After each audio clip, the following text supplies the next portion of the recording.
महानदी बक्ष सुखी जाइछि तार सज्जा बर्तमान ततला बाली रे आउट पाउट होउछि एवं तार दुई कूल अववाहिकार जेते सबु जनबसति गाँव रु सहर जाए से माने कष्ट भोगुछन्ति एवं सबुठु बड़ कथा होउछि छत्तीसगढ़ जो भली भाव में महानदी को बंदी कर रखिछि सेथुर मुक्त करिया पई ओडिशा सरकार और ओडिशावासी संग्राम करिया दरकार।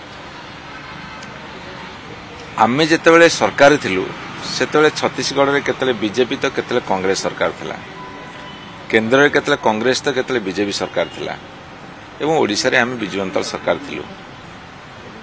केंद्र छत्तीसगढ़ ओडिशा रे तीन आड़िया सरकार थिले। सेइथिपई जेतेबेले छत्तीसगढ़ आम कथा मानिलानी, केंद्र आम कथा शुणिलानी, आमे सुप्रीमकोर्ट जो बाध्य हेलु जे गोटे न्याय दिया जाऊ से महानदी को जो बांधिकी रखुचंती पानी छाड़ू नांती ओडिशा को पानी छाड़ंती जेहेतु तीन आड़े सरकार थिला। मोर कहिबार कथा होची एबे गोटिए दलर सरकार तीनटी जगह रे अछि। भारतीय जनता पार्टी रो सरकार बीजेपी सरकार दिल्ली रे अछि, छत्तीसगढ़ रे अछि, ओडिशा रे अछि। तेणु महानदी वर्तमान निवेदन करुछंती ओडिशा रो बीजेपी सरकार को जेहेतु आपण केंद्र एवं छत्तीसगढ़ ओडिशा रे अछंती मु होची प्रकृति मु होची मां मते कोर्ट कचेरी की टाणंतु नाही।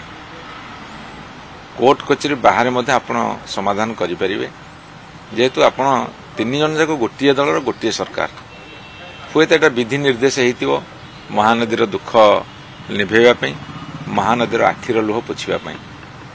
तेणु आमको जदि किए ब्लेम करुचे तुम कहीं जाइथिल सुप्रीम कोर्ट को, आम ये जाइथिलु सेतेबेले केंद्र रे मोदी सरकार शुणिलेनी, केतेबेले छत्तीसगढ़ रे बीजेपी सरकार थिला तो केतेबेले कांग्रेस सरकार थिला से माने शुणिलेनी।